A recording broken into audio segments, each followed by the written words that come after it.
మీరు ఇంజనీరింగ్ చేశారా? జాబ్స్ కోసం సెర్చ్ చేస్తున్నారా? 3600 మందికి పైగా స్టూడెంట్స్ కి జాబ్స్ వచ్చేలా చేసిన code Gyan 100 days software course లో జాయిన్ అవ్వండి. మీ కెరియర్ ని బిల్డ్ చేసుకోండి.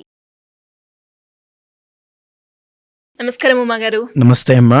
సింహరాశి వాళ్ళు ఎవరైనా కూడా ఈ హనుమాన్ జయంతి రోజు ఉపయోగించుకొని వాళ్ళకున్న సమస్యలు కంప్లీట్గా క్లియర్ చేసుకోవాలి అనుకునే వాళ్ళు ఎవరైనా కూడా వాళ్ళు ఆచరించాల్సిన నియమాలు ఏంటి, ఎలాంటి రెమెడీలు పాటించాలి అంటారు? తప్పకుండా అమ్మా. ఓం వందే వానరనారసింహకగరాట్ క్రోఢాశ్వవక్త్రాన్వితం దివ్యాలంకరణం త్రిపంచనయనం దేదీప్యమానం రుచా హస్తాబ్జైరచికేటపుస్తకసుధా కుంభాంకుశాద్రిం హలం ఖట్వాంగం ఫణిభూరుహం దశభుజం సర్వారివీరాపహం. సింహరాశి వాళ్ళకి సంబంధించండి మనం మాట్లాడుకునేటువంటి అంశము ఏప్రిల్ 12వ తారీఖు పౌర్ణమి శనివారము హనుమాన్ జయంతి. సింహరాశి వాళ్ళకి ఏమిటి అంటే శని యొక్క దోషం చాలా తీవ్రంగా ఉంది అండి. ఎందుకు అని అంటే అష్టమ శని వాళ్ళకి ప్రారంభమైంది. అష్టమ శని అని అంటే అష్టమస్య ప్రాణ సంకట అంటారు. ప్రతి కండిషన్ కూడా చాలా తీవ్రమైనటువంటి ప్రభావాలను చూపించేటువంటి తత్వం వీళ్ళకి ఇక్కడి నుంచి కనబడుతూ ఉంటుంది. ఫైనాన్షియల్ ఇష్యూస్ అవ్వచ్చు, వాహన ప్రమాదాలు అవ్వచ్చు, లేకపోతే మానసికమైనటువంటి సమస్యలు, తట్టుకోలేనంత ప్రెషరు, ఆ స్ట్రెస్ కానీ ఫ్రస్ట్రేషన్ కానీ ఇవన్నీ మొదలవ్వచ్చు. ఆర్థిక నష్టం అనేటువంటిది కలగచ్చు, రుణ బాధలతో ఇబ్బంది పడచ్చు. వీళ్ళందరికీ కూడా ఆ యొక్క అష్టమ శని యొక్క దోషం తొలగిపోవాలి అంటే రాబోయేటువంటి ఏప్రిల్ 12వ తారీఖున సూర్యోదయం కంటే ముందే నిద్ర లేచి ఆ రోజున 3 సార్లు పంచముఖ హనుమత్ కవచాన్ని పారాయణ చేయండి. మీకన్నిటికంటే ముఖ్యము ఈ సంవత్సరాంతము కూడా సంపూర్ణ ఆరోగ్యం అనేటువంటిది కావాలి. గాయాలు పాలు అవ్వకూడదు, ఎలాంటి సర్జరీలు అవ్వడం లాంటివి జరగకూడదు, హాస్పిటల్ మెట్లు ఎక్కకూడదు, ఆరోగ్య సమస్యలు రాకూడదు. మీ ఇంట్లో ఎవరికో ఆరోగ్య సమస్యలు వచ్చి వాళ్ళ కోసం మీరు డబ్బులు వృధాగా ఖర్చు పెట్టాల్సిన అవసరం కూడా ఉండదు. అంటే అష్టమ శని ప్రారంభమైన తర్వాత ఏదో విధంగా ఒక హెల్త్ ఇష్యూని చూపించి తద్వారా మీ దగ్గర ఉన్నటువంటి డబ్బులంతా కూడా ఖాళీ చేస్తుంది. సో అలాంటి ప్రభావం రాకుండా ఉండాలి అంటే పంచముఖ హనుమత్ కవచము, ఇప్పుడు నేను చదివినటువంటి శ్లోకము పంచముఖ హనుమత్ ధ్యానము, ఆ మంత్రాన్ని మానకుండా అదే కవచాన్ని మొత్తము 3 సార్లు ఉదయము, మధ్యాహ్నము, సాయంత్రము పారాయణ చేయండి. అష్టమ శని స్టార్ట్ అయినటువంటి సింహరాశి వాళ్ళకి పర్సనల్ చార్ట్లో కనుక కొంత యోగాలు ఏవైనా సరే, గజకేసర యోగము కానీ లేకపోతే మంచి రాజయోగం పట్టేటువంటి దశ అంతర్దశలు కానీ నడుస్తూ ఉంటే కొంత మేరకు వాళ్ళకి ఉపశమనం ఉంటుంది.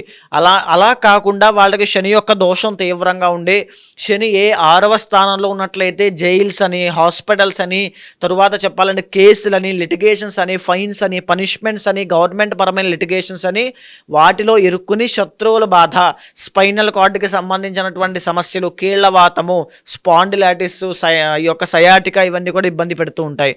సో శని దోషము పోవాలి అంటే పర్సనల్ చార్ట్ కూడా ఖచ్చితంగా అది ఉండాలి. కాబట్టి ఒకవేళ మీకు నార్మల్గా అష్టమ శని దోషం ఉంది అనుకుంటే ఇంట్లో లేదా దగ్గరలో ఉన్నటువంటి హనుమంతుడి యొక్క ఆలయానికి వెళ్ళండి, సింధూరము తీసుకుని వెళ్ళండి, కొబ్బరికాయ, పాలు, తర్వాత అరటిపళ్ళు, ఈ యొక్క తమలపాకులు తీసుకుని స్వామికి తమలపాకుల దండ వేయండి.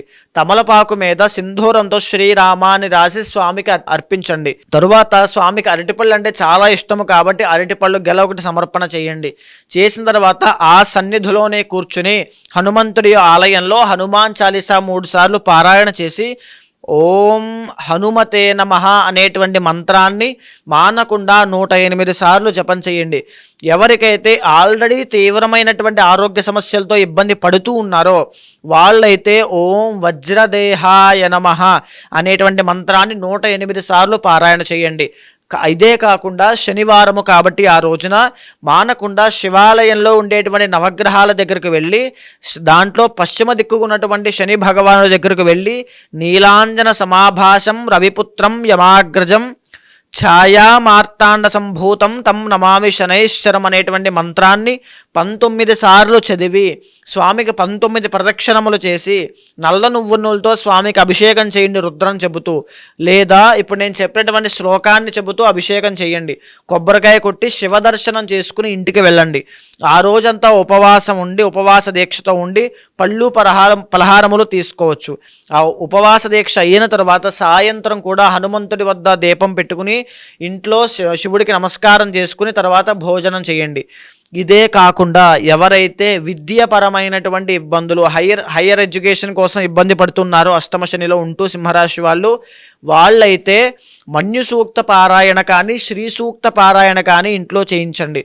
ఎవరైతే సంసార బంధంలో తీవ్రమైనటువంటి ఇబ్బందులు ఉన్నాయి, లవ్ ప్రాబ్లం ఉంది, మ్యారీడ్ లైఫ్లో సమస్యలు ఉన్నాయి, అసలు ఏ సమస్యో తెలియదు కానీ తెలియనటువంటి కీచులాటలు, గొడవలు, తగాదాలు వస్తున్నాయి, సంబంధం లేని వ్యక్తులు ఎవరెవరో ఎంటర్ అవుతున్నారు, పుత్ర సంతానం కలగడం లేదు, శత్రు బాధలు తీవ్రంగా ఉన్నాయి, వచ్చిన డబ్బులు నిలబడట్లేదు అనేటువంటి వాళ్ళందరికీ కూడా ఏకైకమైనటువంటి పరిష్కారము ఇంట్లో సుందరకాండ పారాయణ.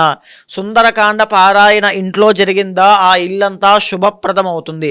ఎలాంటి స్థల దోషాలున్నా, దృష్టి దోషాలున్నా, ప్రయోగ దోషాలున్నా, గ్రహ దోషాలున్నా, గ్రహ బాధలున్నా, ఇంట్లో కుటుంబ సభ్యులకి అంతఃశత్రువులైన కామ క్రోధ లోభ మోహ మదమాత్సల్యములు అనేటువంటి దోషాలున్నా సుందరకాండ పారాయణ చేసిన చోట సర్వదోషాలు నివారణ అయిపోతాయి.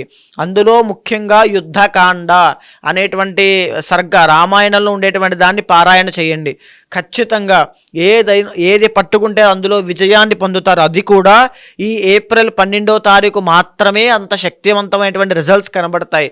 ఎందుకు అంటే ఆ రోజున పౌర్ణమి కాబట్టి. పౌర్ణమి గడియలో దేవతా ఆరాధనకి, దేవతా మంత్రములకి, మనం చేసేటువంటి దేవతా ధ్యానములకి అన్నిటి కూడా అత్యంత మహిమాన్వితమైనటువంటివి. తరువాత హనుమాన్ జయంతి శనివారము. తప్పకుండా అష్టమ శని వచ్చినటువంటి సింహరాశి వాళ్ళు సద్వినియోగం చేసుకోండి. మీ పర్సనల్ చార్ట్లో ఏవైనా దోషాలు ఉన్నట్లయితే తగినటువంటి శాంతి పూజలు కూడా ఆ రోజునే చేసుకోవడానికి ప్రయత్నం చేయండి. విశేషమైన సిద్ధిని, అభీష్ట సిద్ధిని పొందుతారు.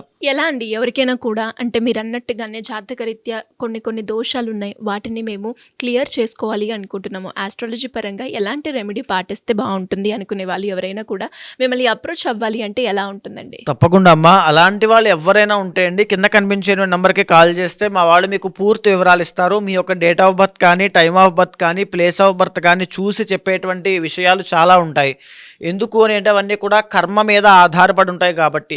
మన కర్మ అనేటువంటిది ఎక్కువ ఉన్నప్పుడు మన కర్మని మనం అనుభవించాల్సిందే. లేదా ఇలాంటి పుణ్యతిథుల్లో చేసేటువంటి దాన ధర్మములతోనూ, పుణ్య కార్యక్రమాలతోనూ, జప హోమ అర్చన అభిషేక దాన క్రతువులన్నిటితోనూ మన యొక్క కర్మని నివారణ ప్రాయశ్చిత్తం చేసుకోవచ్చు.